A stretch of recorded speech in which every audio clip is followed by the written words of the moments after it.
DG Stéphane Balamwange Congo ya Lumumba Congo Tafachi Beton Tango ekoki oyoyo Tango ango yango yo ekoki Tolanda kango Papa Stéphane Balamwange Oh yeah. Nous avons l'honneur et le réel plaisir d'être toujours devant vous.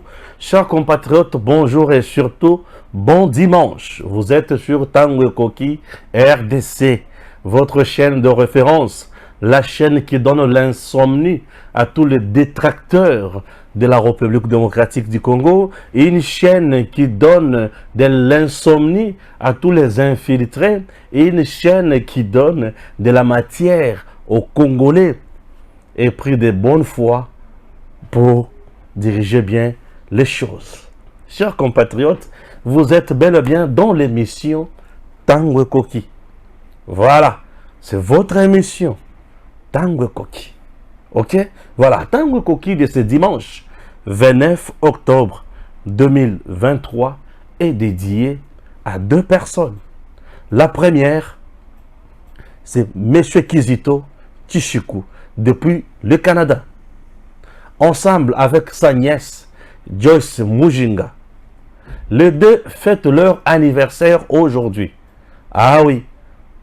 Donc l'oncle Kizito Tshisekedi depuis Canada fête son anniversaire aujourd'hui ensemble avec sa nièce Joyce Mujinga, elle qui est en République démocratique du Congo, précisément à Kinshasa. Joyeux anniversaire à vous deux. Mokolo ya le 29 octobre. Ezala mokolo malamu pona bino, nzambe apambola bino. Bango wana bomoni bango et ça nous fait énormément du bien. Chers compatriotes, l'actualité du jour reste dominée par les discours, le message élogieux du président de la République, Félix Antoine Tshisekedi Tshilombo à Brazzaville. Mindele bavandi, Batumwindu bavandi, Batu Kagame bavandi, Batu RDC bavandi, Fachi, Beton, Mukwantombolo, les présidents costauds de mon pays. Il passe devant la tribune à Bandi Kolobalabango. Toyoko Sangana Puna Rosala Nini, Fachi al lobby na bango. Zela Koyoka Fachi Kalate. Zela Koyoka Fachi Kalate. Non, nous avons un homme.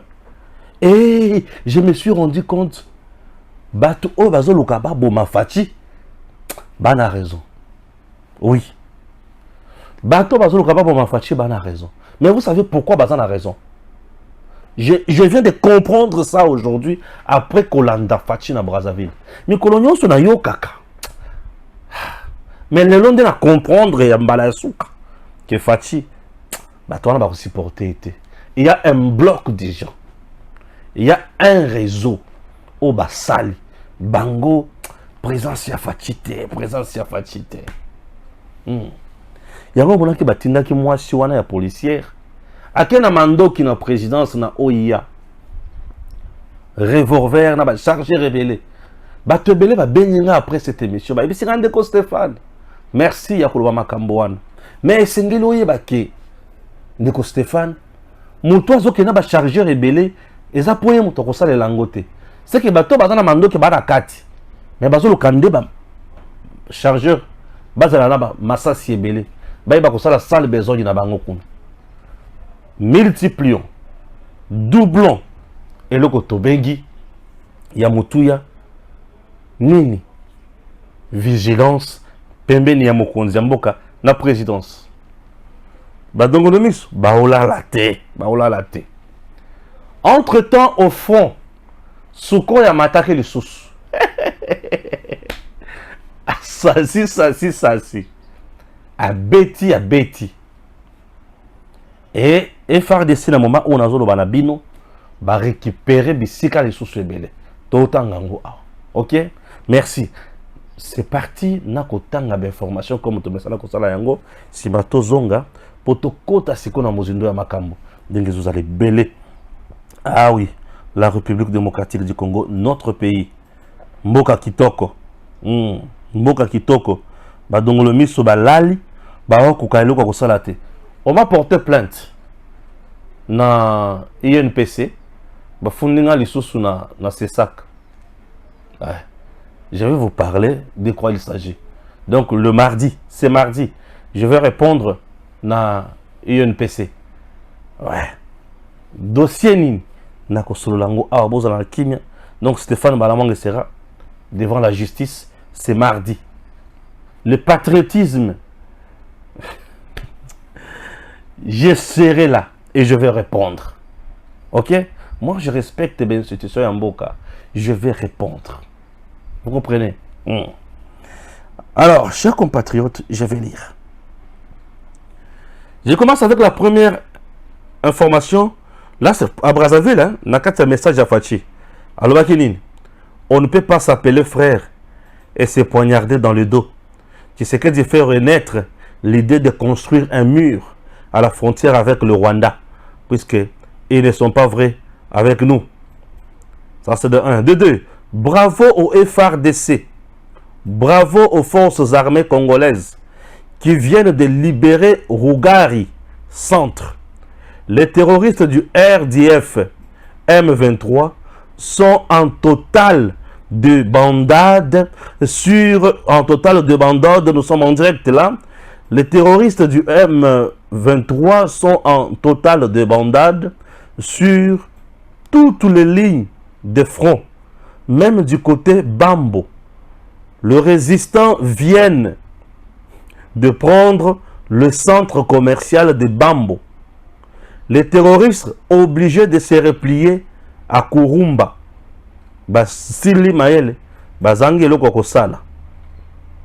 Depuis la raclée d'hier, l'armée numérique rwandaise ne parle plus des lions de sa Ramboué et de sans combat, sans victoire. Maintenant, c'est l'épuration ethnique imaginaire et l'apologie de la paix. Après le départ de l'EAC, cette histoire des terroristes ne sera que du passé. Ah oui, les gens doivent le savoir. RDC, les Congolais sont curieux de savoir ou de connaître le passeport utilisé par Moïse Katumbi lors de ses déplacements internationaux pendant que son passeport congolais était confisqué à Kinshasa par Tambo Mwamba et les autres. Il est obligé de fournir une réponse dans les 24 heures prochaines. Les Congolais vont sentiment vraiment. Les Congolais vont frapper Bango. Que les terroristes rwandais et ougandais sachent où ils veulent conquérir la ville de Goma pour qu'il y ait négociation entre le gouvernement et les terroristes rwandais et ougandais. Avec cet objectif, ils ont mis en place un système. Bah, changer G, Boyoka G. Là, on m'écrit. Bonjour mon frère Stéphane. J'ai appris que les officiers de la FARDC reçoivent de la corruption pour qu'ils lâchent au front. C'est un témoignage donné par un soldat congolais qui venait de Kichanga. Soldat congolais moko alobi na front kuna ba Rwanda bakomi ko pesa mbongo pona FARDC ba lâcher affaire ba lekisa bango ba ya kozwa Goma po ba exiger siko une négociation malamu na dialogue ba oluka bo fungola biso bakonzi bato bato baza terrain mutu bakomilinga message ngaya nganite na tangi awa telefone yango na otanga message batindelinga. Ah oui, ah oui. Tolobani, message yangona batindelingai. Chers compatriotes, na kesi ko ipaya kulutu chimbalanga. Kulutu nanga chimbalanga. Non, je suis allé où? Kulutu chimbalanga a écrit quelque chose. Louis, Jean-Louis Chimbalanga a écrit quelque chose. Yamutuya Makasi. Akomelinga ebisinga boye. La justice n'a ni cœur ni pitié. La décision étant l'art du bon et de légal dans la tension entre les humains, ni l'argent ni la célébrité, voire le menace, ne peuvent empêcher le juge de dire le droit. Selon les lois que s'est donné notre pays, la RDC, à cet effet, l'acte dans lequel se rend la justice pour désigner le fait de sanctionner une faute sans complaisance et sans sentiment s'éprouve dans la tension qui sépare l'injustice du justice. Jean-Louis Chimbalanga. Ah oui, et ça fait énormément du bien. Chers compatriotes, je commence avec le président de la République, Félix-Antoine Tshisekedi. J'ai compris pourquoi ils ne veulent pas de Tshisekedi à la tête de la République démocratique du Congo. Suivons son message à Brazzaville. Parce qu'en ce moment, par exemple, où nous parlons de ce sujet très important, hyper important, la conservation de notre biodiversité, de nos forêts, il se passe actuellement dans le parc de Virunga, une des réserves naturelles les plus importantes au monde, en forêt et en biodiversité, un activisme armé qui met à mal cet écosystème, qui le détruit. Et cela n'a pas été décidé à Washington, à Paris, à Bruxelles ou à Londres. Ça a été décidé en Afrique, et plus précisément à Kigali.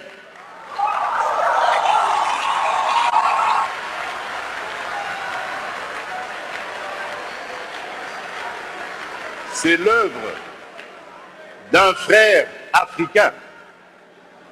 C'est pour vous dire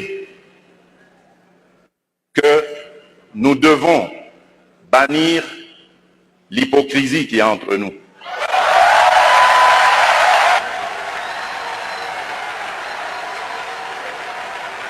Nous devons bannir des fléaux tels que le tribalisme, la haine de l'autre. Et c'est là, je crois, que nous pourrions parler d'abattre nos barrières,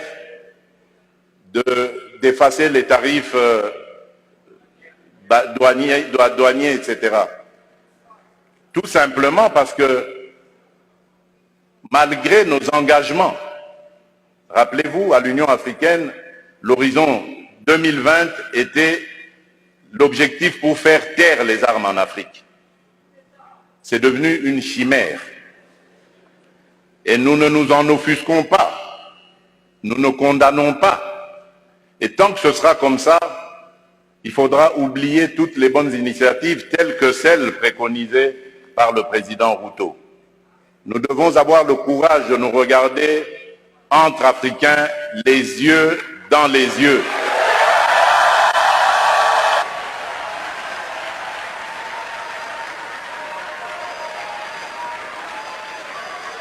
Et nous dire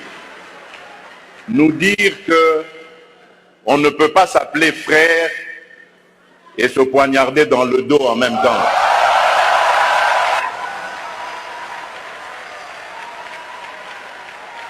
Nous devons arrêter de rejeter nos responsabilités sur les étrangers non africains.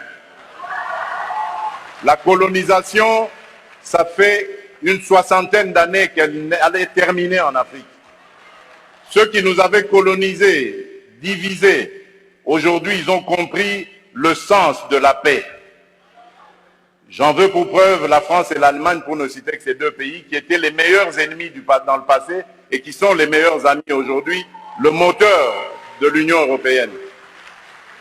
Tant que nous ne réfléchirons pas comme ça, eh bien ces gens-là, ces amis, ces partenaires à qui nous rejetons toujours la faute, ils continueront à nous prendre pour des irresponsables, ils ne nous respecteront jamais.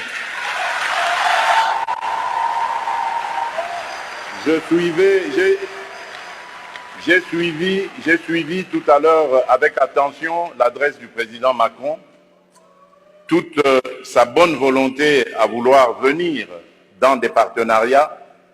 mais j'ai tout de suite compris par son attitude que c'était du politiquement correct. Il n'en croyait pas un mot. Non pas parce que lui est menteur, non, loin de là.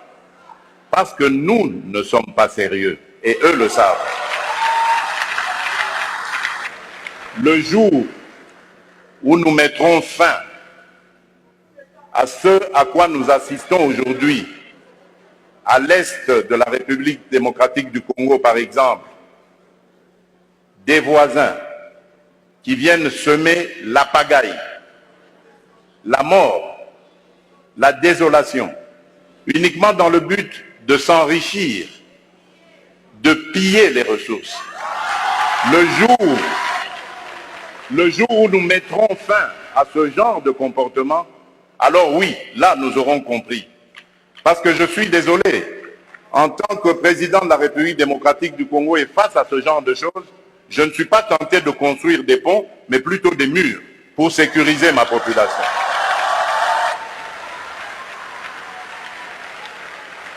Et donc, pour clore mon propos et aussi le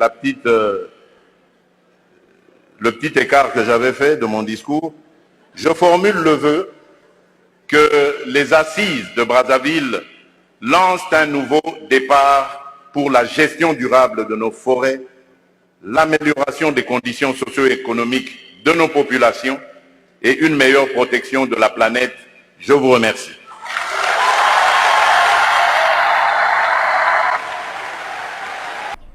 Bolandi Tshisekedi.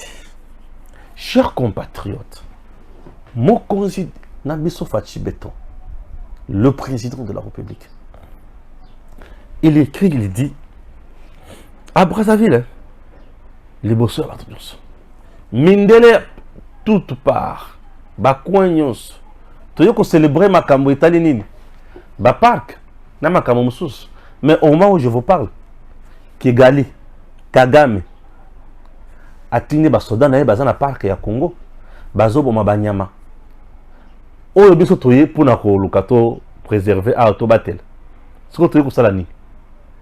Pourquoi cette hypocrisie? Pourquoi cette hypocrisie? Kagame atindi bato baye ko boma banyama na parc ya Virunga, oui, bazoboma bazo luka bakota na Nirangongo malamu, bakota Goma malamu bazoboma. Mais biso toye a bassin ya fleuve Congo, oui, tozanango Congo Brazzaville yoyot Sassou apesi Kagame d'hectares ya ba militaire na ye awa po ba Rwandais babanda kokotela ngana Kinshasa ba po manga tozolo ba ke toza bandeko toza ba frère, mais tozo se poignarder dans le dos. Toza bandeko toza ba frère, mais tozo se poignarder dans le dos. Non. Aujourd'hui, je me dis, entre frères, ne sikana tonga pont, il faut na tonga mur. Puisque tous à la hypocrite, les hypocrites, tous solo la malamote. Ah, Fachi Beton. Vous avez un président qui vous défend. Un président qui défend son peuple.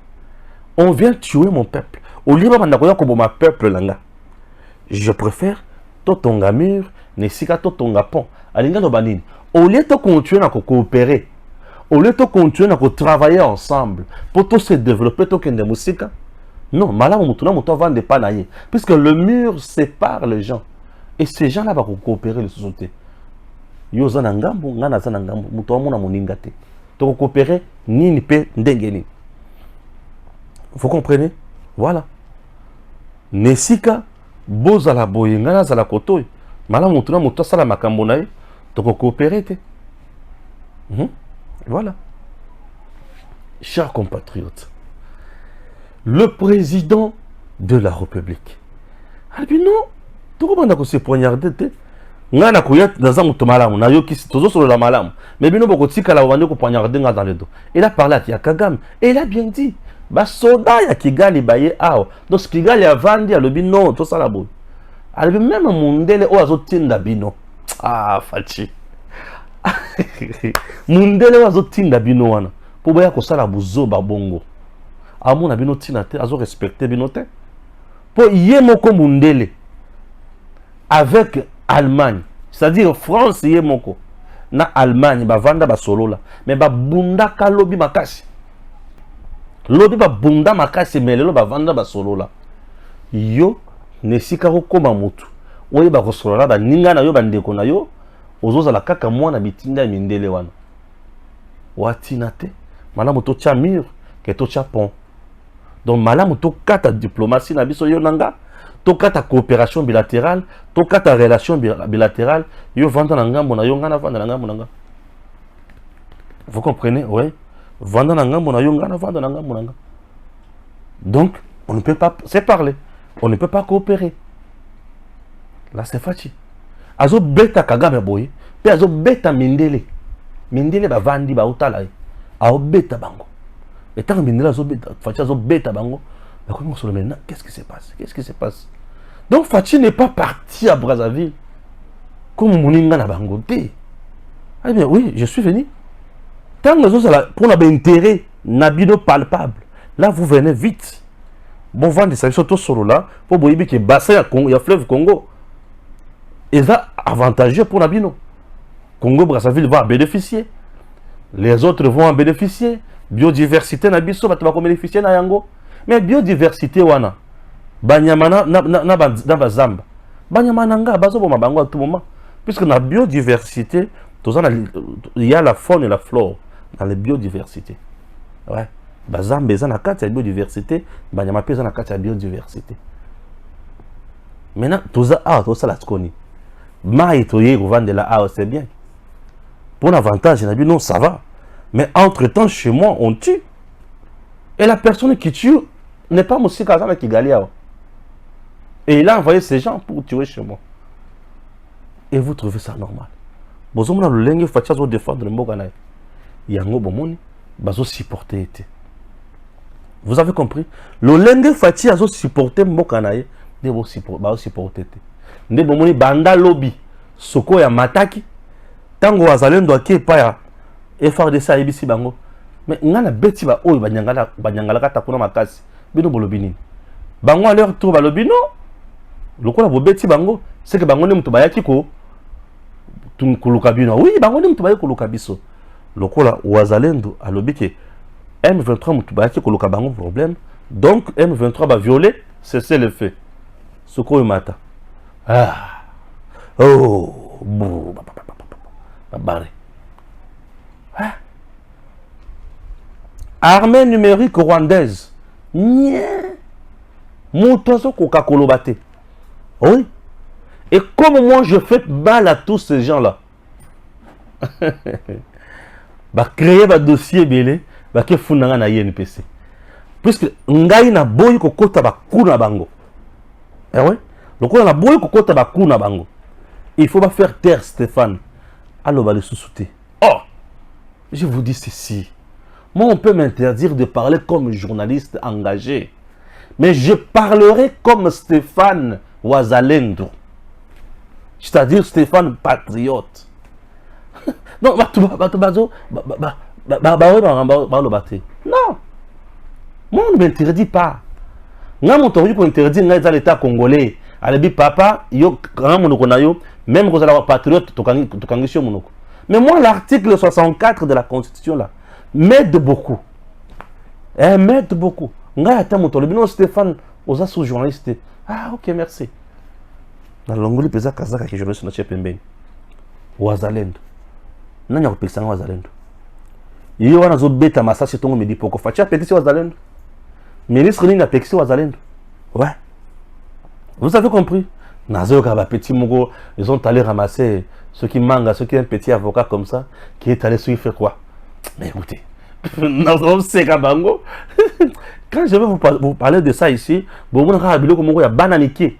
Et n'a pas complot la tata na bango, maman na bango, tindi bango. Na yebi nanga bango nyonso. Mais ata ba pesi mbongo. Na yeni pesi.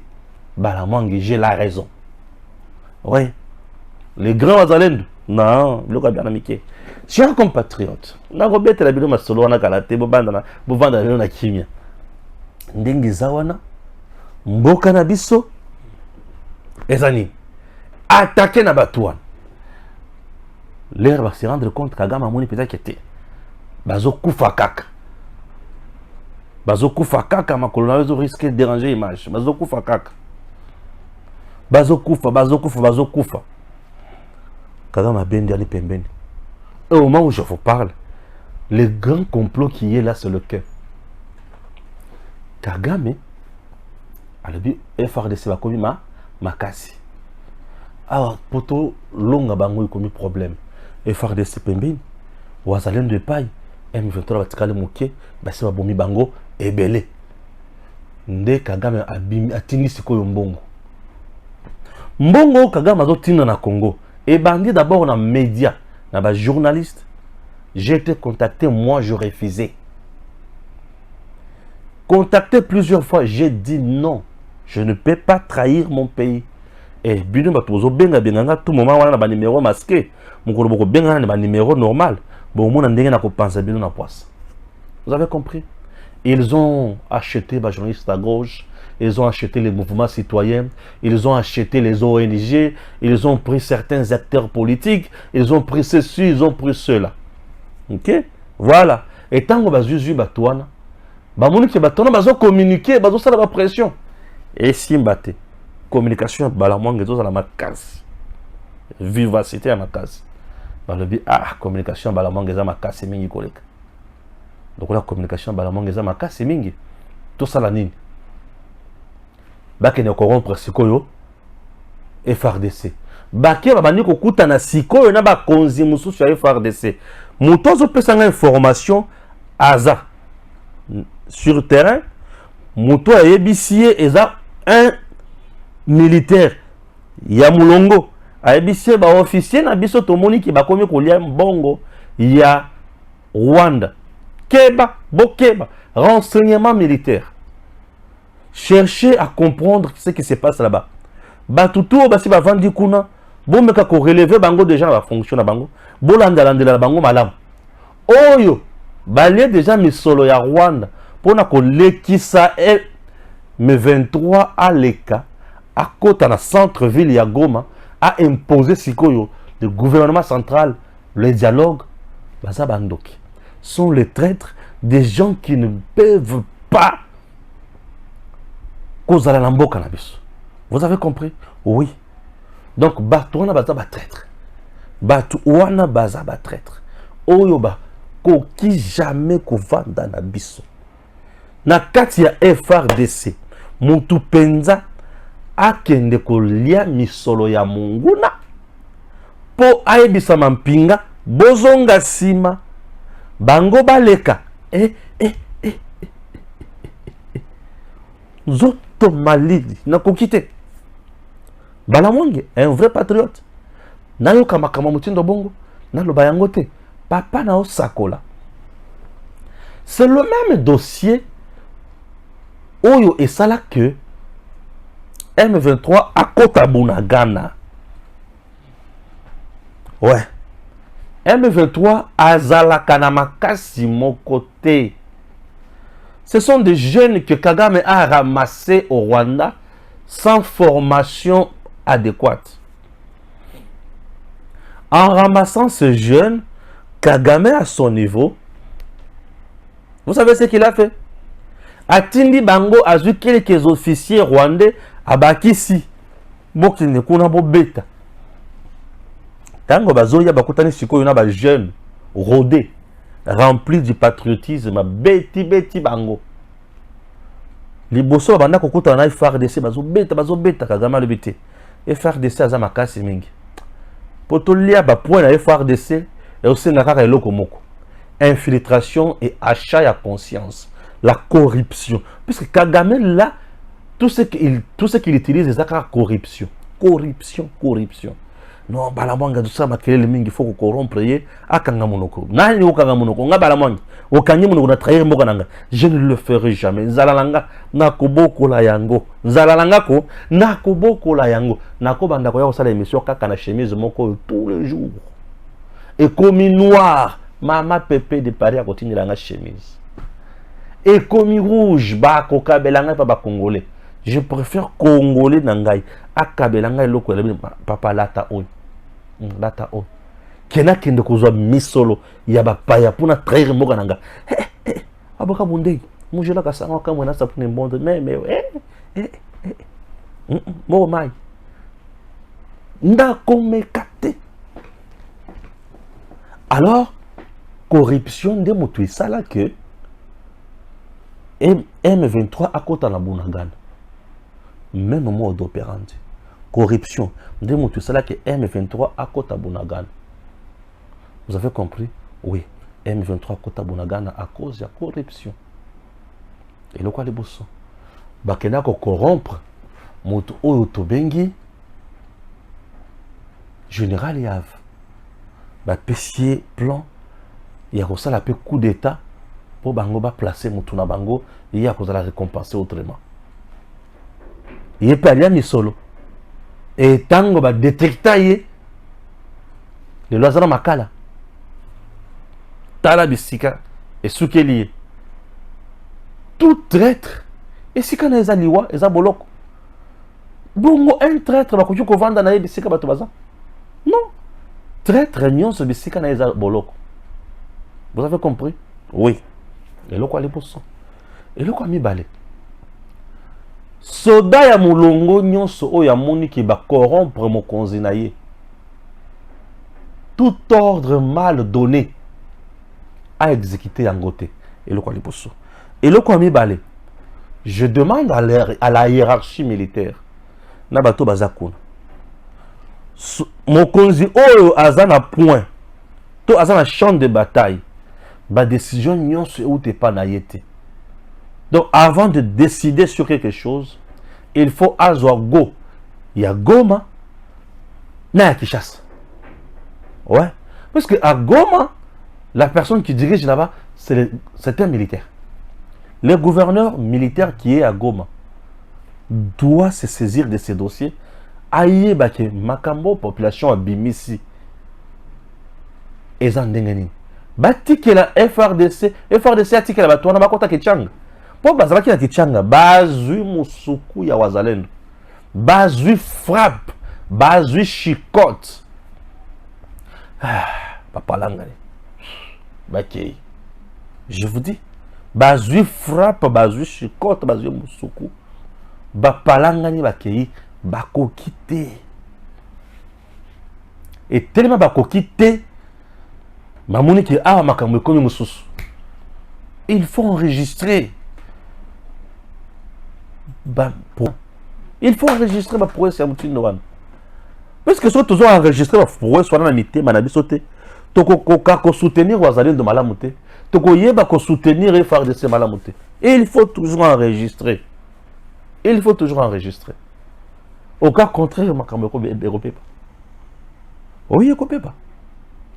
Maman, papa, Kaga Machembongo, pour appeler ça va FRDC. Bazonga Sima, Bafungo la couloir, M23 Kota, Ayana, Nagoma.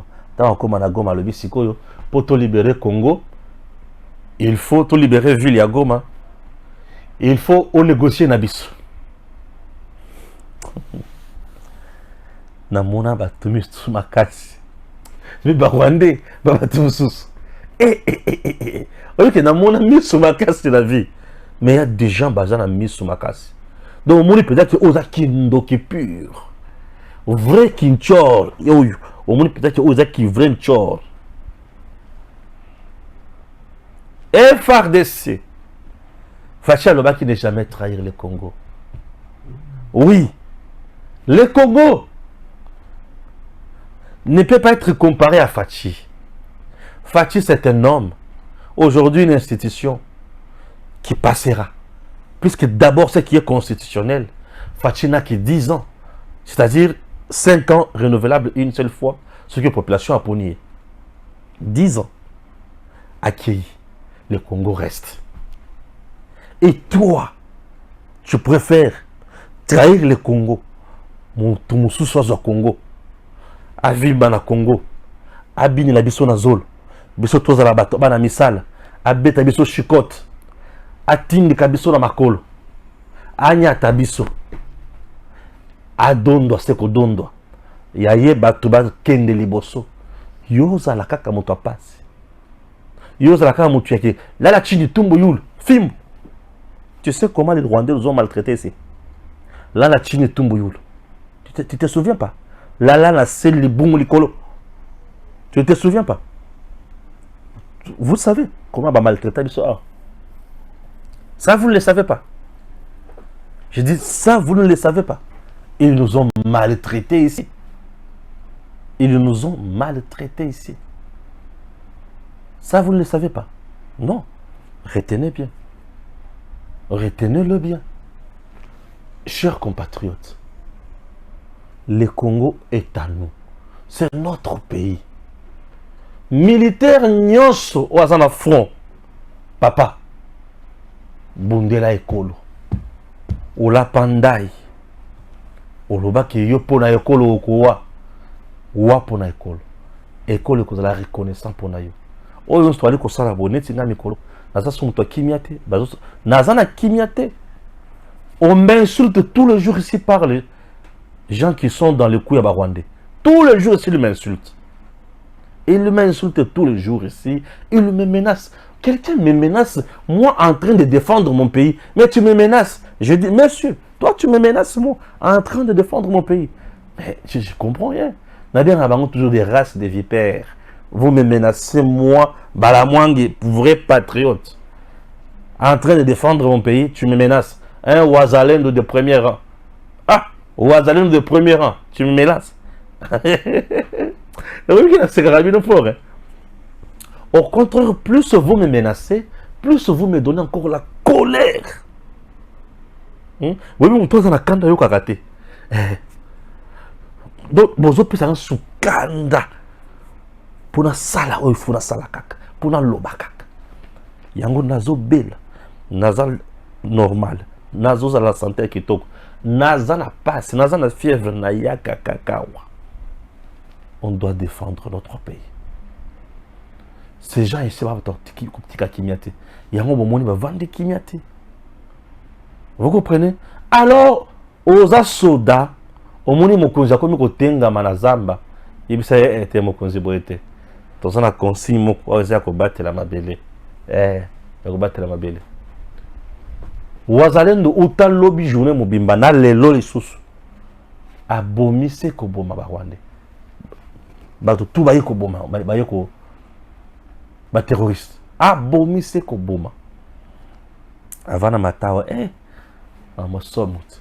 Abomise ko boma. Na vandi bona bibi mboka Congo.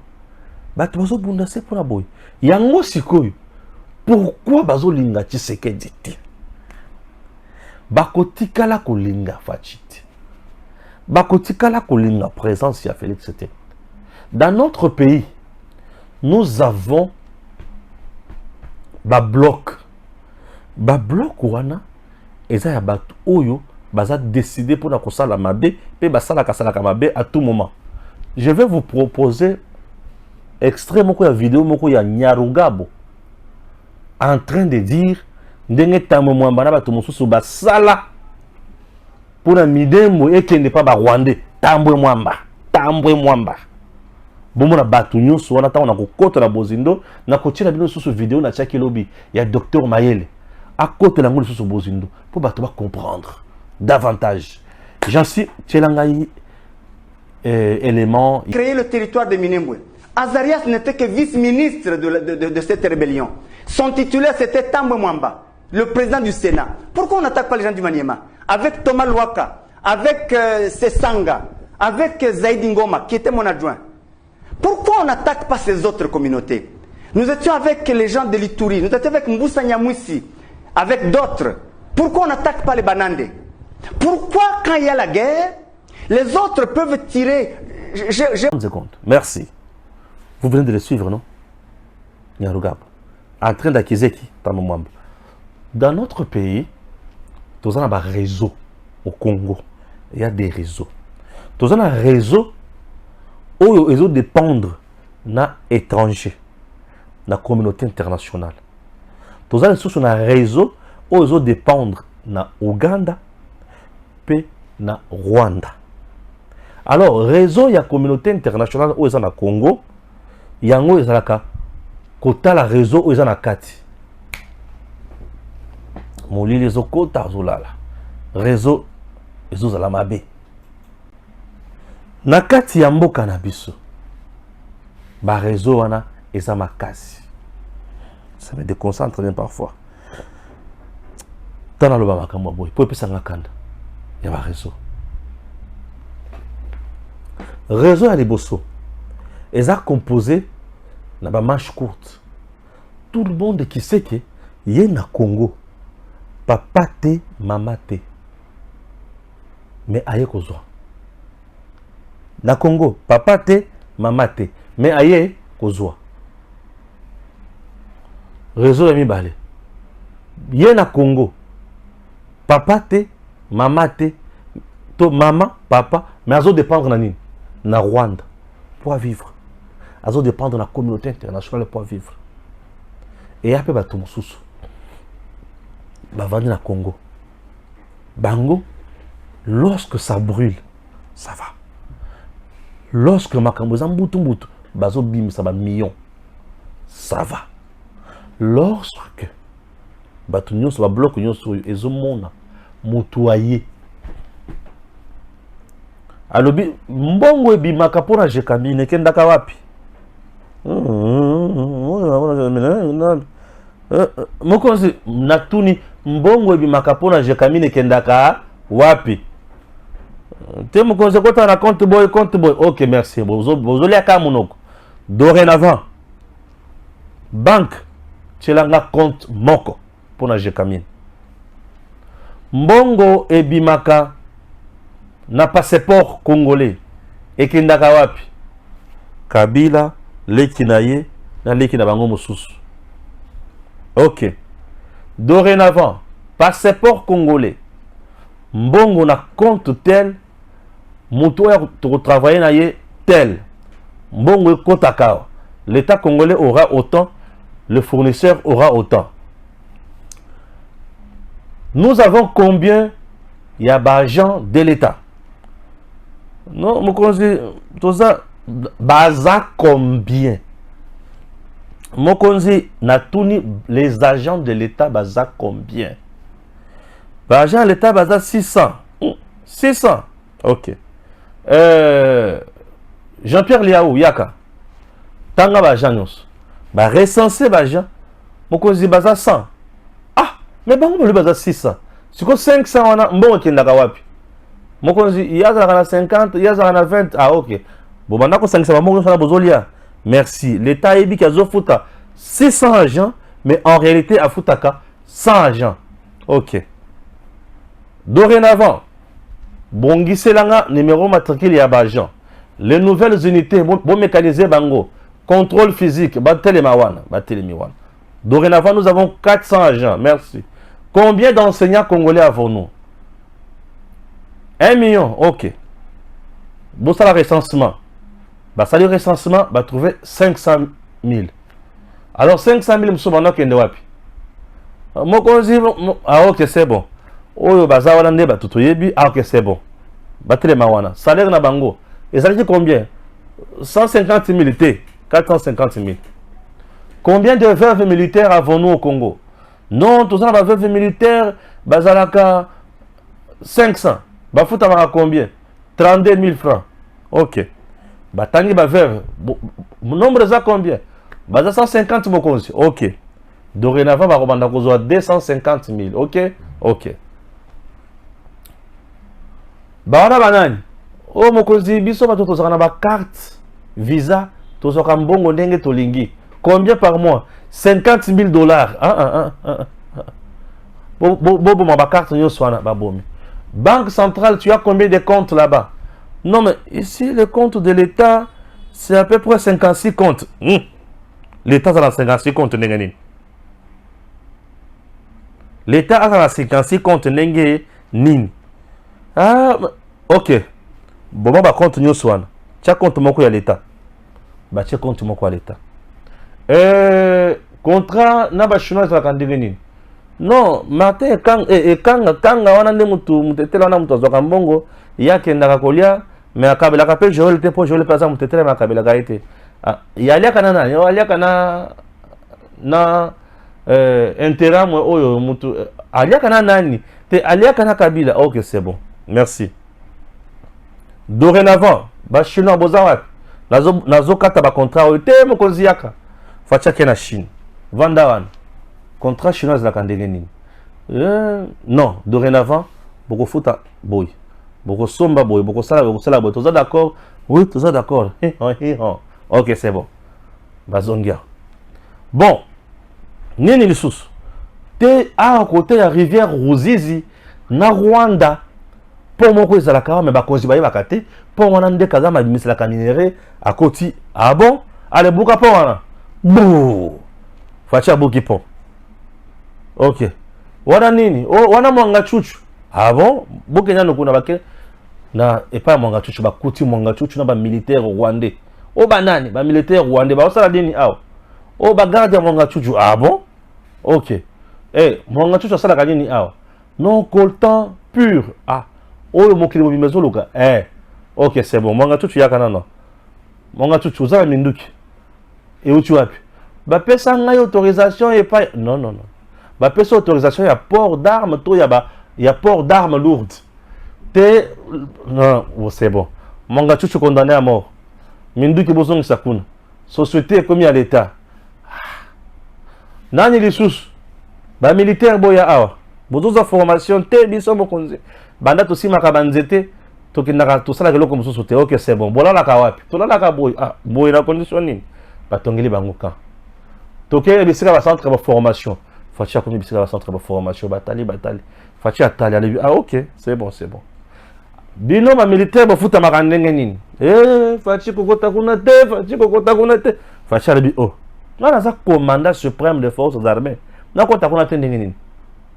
Allez boya awa mbala retraite tango foro lungwa kuna kende na inspection générale nani mususu chiwewe yokoma mukuza bampinganyo ya Congo Chiko yokolanda ye na yokolanda Chiko c'est quoi kuna na Nord Kivu c'est quoi gouverneur kuna qu'est-ce qui ne va pas yo yakao yo zonga kuna bolingi nini kuna état de siège. Allez tira bango état de siège bomoni makambo na tangi oyo ya biloko oyo banda ko sala ke Congo ezala pied et batu nyonso oyo banda ko bénéficier na makambo oyo basala bloc et batu wana eza quand ya batu nyonso ya FCC o batikala proche ya Kabila wana nde bakolo makambo oyo et babakisi Katumbi mutu na bango et siko mundela lobi bino bosangani bino na bino kuna mais yanga mutu azate bozo kasie wana batali nani Mukwege le candidat de l'étranger siko tozo beta ndenge nini Mukwege yoyo Fachia le bien candidat. Le candidat du peuple congolais, c'est Félix Antoine et c'est Tshisekedi Tshilombo. Le candidat, il y a magui, il y a trafic d'influence, il y a réseau, il y a mafieux. Katumbi. Candidat, il y a étranger, il y a Mindele, Mukwege. Mundele, na Katumbi, na candidat, il y a mafieux, c'est-à-dire Mukwege na Katumbi, bangonyo somi balé. Ba candidat ya liwa ya Congo.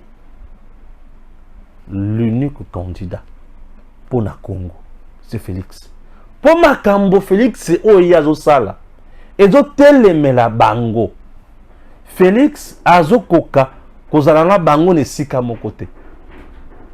Botala mwana oyo amesana kokende kelasi. Ate kelasi azongi. Ate kelasi azongi. Azongi akoma na nzela boyi ba ya mongo ba bemeli. Yo telemana no wana yo lela chiki boyendeni yo dole na va ifo za la biso bino banani e kiri choc fo za la biso bato ba diamba bato ya makaya bato ya nini ya koboma bato ya kuiba ya kendana kelasi à cause se sentir gêné cause la bato wana. C'est ça Tshisekedi ne vole pas. Tshisekedi n'est pas sanguinaire. Tshisekedi ne cherche pas de s'enrichir illicitement sur le dos des Congolais. Tshisekedi n'est pas de la race Yako Nyoko Labatu. Tshisekedi aza mutu ya motema malamu. Aza mutu alobi ki ngana aza mokonzi, bokonzi nazwi epai ya peuple, nasalela peuple azungama akende liboso. Maintenant devant lui, aza na bato babanda kobika na koyiba misolo ya peuple. Bakoyokana te. Yango wana bazosala par tous les moyens. Tshisekedi alungwa bango baya. Je me demande, bato bazoluka Tshisekedi alungwa. Makambo oyo Tshisekedi asali. Na oyo bango basala. Il n'y a pas photo, il n'y a pas match. Oui. Bango tango baya bakonzi, babomi nyonso ya leta, basali ya bango bakomi bato mbongo. Mais Tshisekedi aye, atomboli ya leta, akangi maboko na ye, alobi nga naza na posa ya bambongo na bino te, salaire na ngai ekoki. Balobi ya fo mutu, olakisa biso nini. Tshisekedi balakisa biso lelo contrat léonais signé par Tshisekedi. Ezate. Ah oui, ezate. Balakisa biso Tshisekedi aujourd'hui a signé avec quel pays contrat aux flou, ba Congolais va comprendre en côté. Ezate. La plupart des biloko nyonso ba accord au Tshisekedi a signé. Soki oyoki bato bazo diaboliser yango. 1. Bango de mutu bazalaki kuna babanda ko bénéficier na biloko wana na molili. Etango bayoki ke Tshisekedi aya telemi akobimisa makambo nyonso na normal na mpoasa balobi ya BBC Cop. Via BBC Cop. Via BBC Cop. Kanda bomonaka ambongo. Natango Mobutu. Mbongo ya pétrole ya Congo. Babanda ko pesa mbongo. Mais babanda ko pesa bato église catholique. Na poto kuna na Rome, bango bayi makambo wana te. Baril ebimaka ebele kama pétrole ya mwanda. Boyi makambo wana. Tolo bango awana kitengi. Les avocats ya Senko, baganga monsieur bo pesa so ba preuve. Donc to yebisa bango to ça ba preuve. Boya bozwa yango. Baya te. Lorsque nous parlons des choses ici, mais makambo ezo za makasi. Bakokate. Tellement Tshisekedi a kata misolo wana depuis poto ambongo yoka kanda lokola yepe bana ko bénéficier na yango. Wala lokola liboso. Et le kwa mi balé tango bavanda. Tshisekedi oyo. Bamoni ke Tshisekedi alobi gratuité enseignement de base.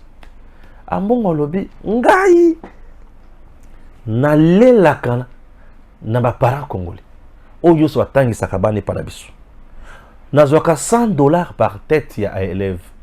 Tshisekedi azoya a imposer gratuité. Na ngoli ali soso ndenge nini? Alternance. Tshisekedi faut lunga pour président musoso waya. Ambongo aketi la kinakati. Alobi, vous êtes encore jeune. Kabila na Olive. Vous avez la vision ya kitoko pour le Congo. Comptez sur moi. Papa, vous savez la nzambe. Bato ba hibi. Bato ba bomi.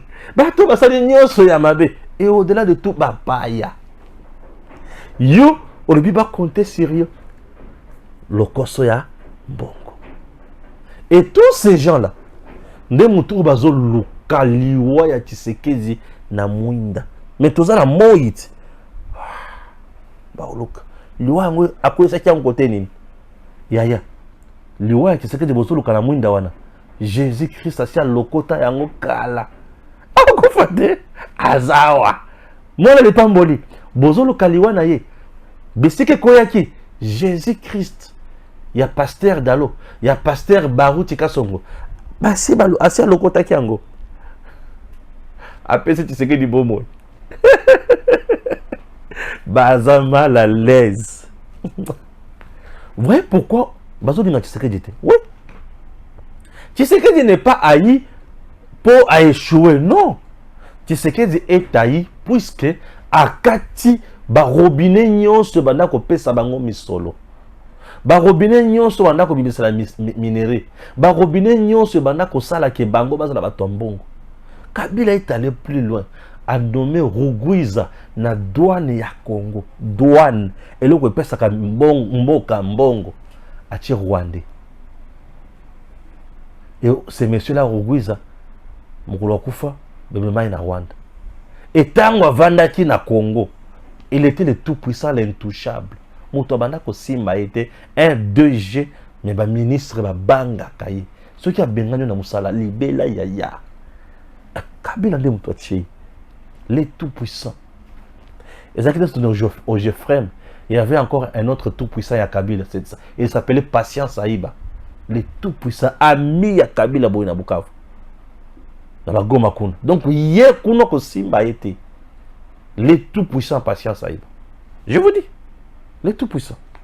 Kabila c'est le tout puissant na yendengi wana. Batu na ye. Et tu sais que je m'en tout puissant exact. Oligi mbongo. C'est la salaire. Oyibi justice c'est quoi? Oui. Oyibi justice c'est quoi? Vous comprenez? Oyibi justice c'est quoi? Ouais, justice c'est quoi? Oyibi justice c'est quoi? Bato bazoyi mamaka mosusu te. Bato bazoyi tout la tokosala nini? Congo telema. Mutu akomonela yo te, mutu akoyiba yo Congo te. Yango bomoni kulutu na ngai ake plus loin le bindo Stéphane. Message o batu fo bayeba. Pourquoi ba raison nyonso ya batu nyonso na bazoloka ba piye biso? Po bango bayebi malamu ke mboka o eza mboka pona bango. Nyaruga bona chilaki na chake moi extrait vidéo a. Na ba robi wana batu mususu. Na sina chake vidéo. Est-ce que batona ba kotu ko sepela lelo ba mona yo o vivre malam? Tala batu ba ko compléter na batame mwamba. Pona kozwa minembwe ba ko misango eloko ba Rwandais. Donc ce sont des gens qui sont venus au Congo na mission moko précise. Yo ne siko vanda raisonner makambo ko sala. O lo banini. Soki balongoli candidature ya Katumbi. Likolo na mapata ekoinda Congolais. Congolais, alibi soki balongoli candidature ya Katumbi ba invalidé yango. Eko beba. Eko inda. Est-ce qu'un Congolais peut raisonner makambo mutindo wana? Congolais akoki ko raisonner makambo wana? Impossible. Et ça passe. Hein? Soki balongoli candidature ya Katumbi eko inda. Hein? Nini? Maintenant là, boyoki makambo. Bato wana baza pona bino te. Baza na makambo baye kosala na Congo. Soki bino bozomona kaka bango bato na bino, bozomi boma. Bozoyeba eloko bozoloba te, bozoyeba eloko bozoluka te. Basi ba dirigeant déjà. Batika Congo na état ni. Ezote ya bino te. Makambo wana il faut être à kabino. Bato ba dirigeant déjà biso batika biso na état ni. Faut être à kabino. Mais le qu'on va tuer bazo la distraction. Bazo yeba makambo bazo nga basala te. Yango na liwa. Yango wana liwa. Je demande à la Cour constitutionnelle.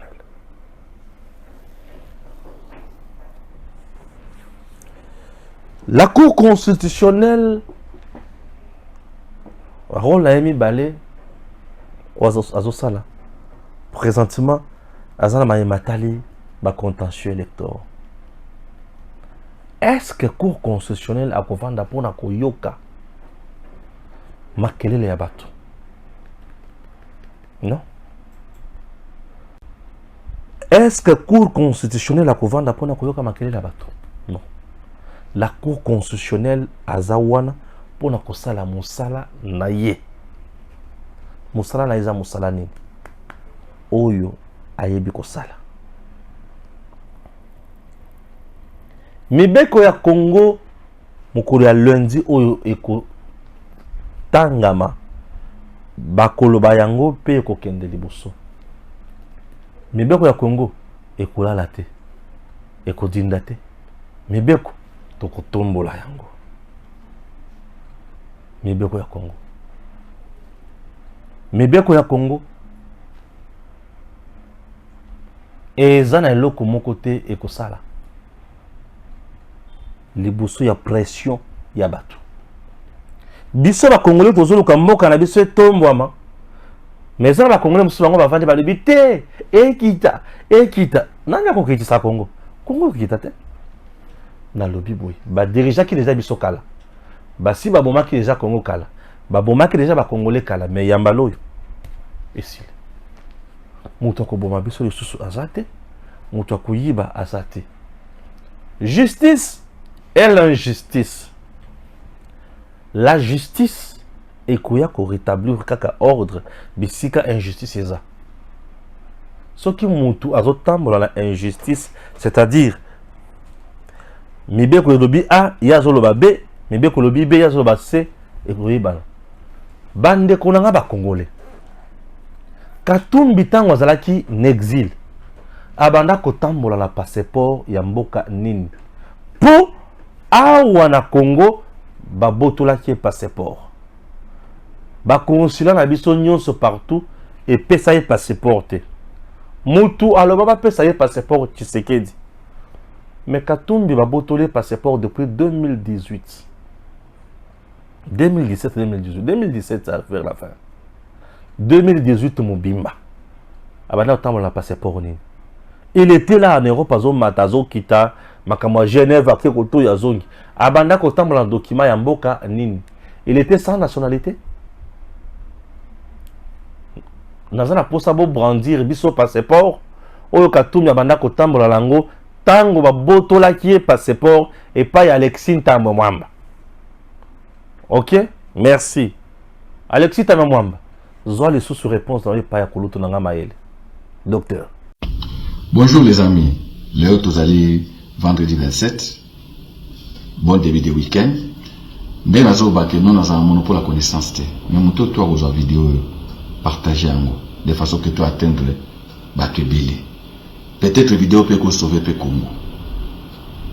Dans le but que nous avons croisé des chemins. Soit nous avons croisé des chemins, c'est-à-dire que nous avons une bifurcation. Donc, nous avons des là. Topona okende. Na gauche bloqué na droite. Mais dans le moment où nous allons soit, totika Congo toujours dans Mboko ya. Réseau mafia Oyo. Et Zoa Congo en otage depuis des années, depuis que nous sommes indépendants. Toi, Tobima na libéra. Or, aujourd'hui, nous avons incarné qu'il y a comme ça Congo. La situation est allée Fati. Parce que Fati a allé mouto katia réseau anati. Vous se rappelez na makamo papa mwanda lobaye que non. C'est le mouto ko misali le Congo na situation les Fati. Alors, bah, on peut battre parce qu'il y a que Congo est en beaucoup à réseau mafia. Namoni agitation makasi autour de la déclaration ya Tambo Mwamba. Mais biso ba peuple congolais, tu interroges la histoire na biso te. Tous à raté ka total à présent. Il y a une semaine au Bossani. Est-ce que Batmami Touni, qui sont les Tambo Mwamba? Pas qui est Tambo Mwamba, mais qui sont les Tambo Mwamba? Botala, groupe wana, bokomona ke no tango mobuto le baye ke no azo soit congé un peu, bato bamona ke no mobuto nga perdre de pouvoir. Or raison bango ne peut pas contrôler Congo. Ba créer que ba binga ki IDI à la hâte. Composé na ba Kengo Dondo, ba Tambo Mwamba, donc ba Tebele.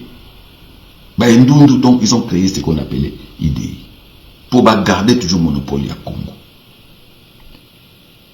Et tant que la conférence nationale, tant que Etienne Abimi, Monika Zamutu na Bamote, Monika Zankata système na Bamote, il fallait les combattre.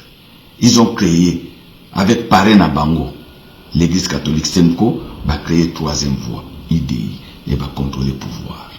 Va zonner le pouvoir na Bango. Tina arrivé à Afdel. Bon, se rappelez tant que nous avons le pouvoir. À soi qui bango tout.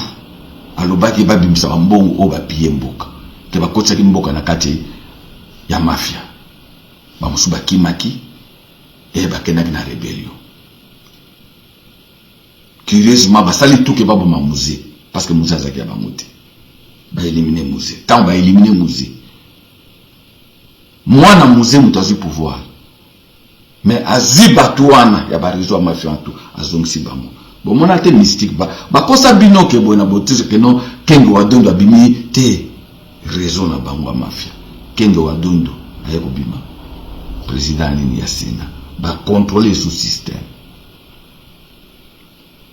bato bazalaki ya musée bato bazwa pouvoir na musée ba vrai ya musée bato bazalaki na idéologie ya Congo pona Congo bango tu balimwa kakabo bazongi simboka na biso na kati ya réseau ya mafia yango wana ngana okamwa te déclaration tambo mwamba au fait na kati ya système ya mafia ba groupe ya mafia koza ami balé misato parce que mafia bazalaka te toujours que bakanga mesika mo il faut bazala ba panzana ils peuvent créer ba guerre entre bango mais tango intérêt na bango est en jeu bako se coaliser pour ba défendre yango c'est ce que tambo mwamba fait il doit défendre parce que bango tu yango na lobi que non ba tambo mwamba c'est-à-dire les groupes là tout bato bazo Congo en otage. Il fallait pas défendre. Beaucoup se poser même question. Tant que moi la déclaration à top Congo. Exactement comme moi au bout manobé exactement rumeur non à la déclaration. Et là on est pour ça journaliste on est à RFI qui est pro Katumbi à que nous Tambo moi pas interviewer Tambo moi. Les réseaux de mafia poussent Tambo moi à démentir. Intérêt na biso les enjeux, il faut le bakeno au Kosaki. C'est ce qui s'est passé. Pour comprendre en donc, les réseaux de mafia veulent récupérer les Congo. Bazo mona keno Congo ezali na kokende. Que muto azana muto a Congo soka zui deuxième mandat. Biso ba intérêt na biso tout. Ba intérêt on a vu ba tambo mama c'est-à-dire ba Kabila, ba Nanga, ba John Numbi, tout ce monde là. La preuve en est que John Numbi a lobby. Est-ce que Boyoki même à l'église catholique est condamné par propos, il y a poussé par soldats dans soulèvement? Est-ce que Boyoki Katumbi a condamné? Est-ce que Boyoki même à Taba, comment je peux dire, à Tamukwege va condamner? Non. Parce que ils ont intérêt à Bango. Bah, intérêt à Bango, ils ont un jeu. Ils doivent se coaliser. Ils doivent se souder. Bitumanama Bako Tchango après. Même à Katumbi pour être opposant. Il fallait, parce que les réseaux mafia, ils ont infiltré, qu'on compte en camp adverse. Quand tout le monde organise Jeval, a organisé Jeval pour avoir un certificat comme opposant. Donc, Congolais font la mise, Congolais, Talamboka na eux, ils sont en danger. Même les lois ont lingi fatité, mais linga Congo. Au Congo, t'as le lobby que non, est-ce que Nalanda Batu, ils ont géré les pays pendant des années. Et là, on est basali pour le Congo. Et ils ont géré plus de 20 ans, plus de 40 ans. L'homme n'a pas une conférence à Gilles Alingeti na Lili. Qu'est-ce qu'ils ont fait pour le pays? Les gens millionnaires. Ils ne pouvaient pas créer même une banque pour le Congo. Non. Faisons attention. Tout soutenir Fachi, le pays est en danger. Bagegero Tubuzoka, ils n'ont pas besoin de récupérer le Congo. Boyoki n'a noté, Toyoki peut n'a noté. Tant en campagne Goya, dans une période où il y a information et désinformation. Mais bon, il y a des informations à 80%. Au bas, c'est ça qu'on appelle la désinformation. Et puis, penser en partout de façon que vous voyez que nous, exactement comme le Kouta. Moutaloba motambo mo bezaki dépesté.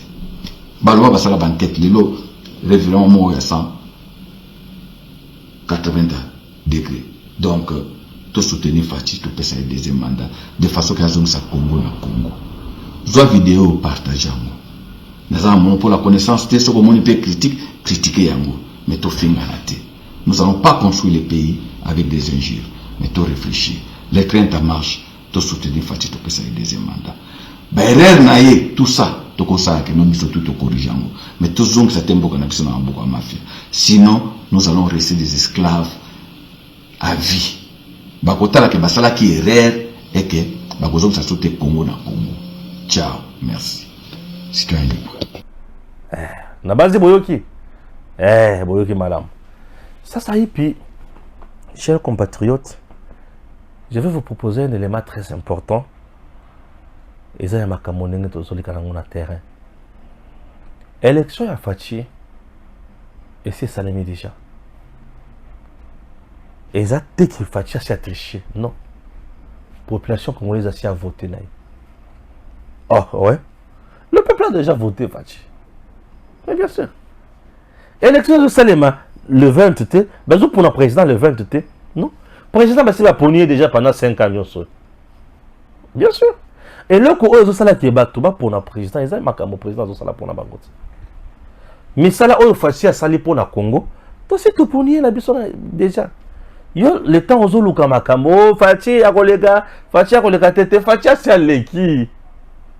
Biso le 20, tous qui déclarent kako, la Kisabino qui est assis à l'équipe. Au moins, il y a l'équipe, Yango.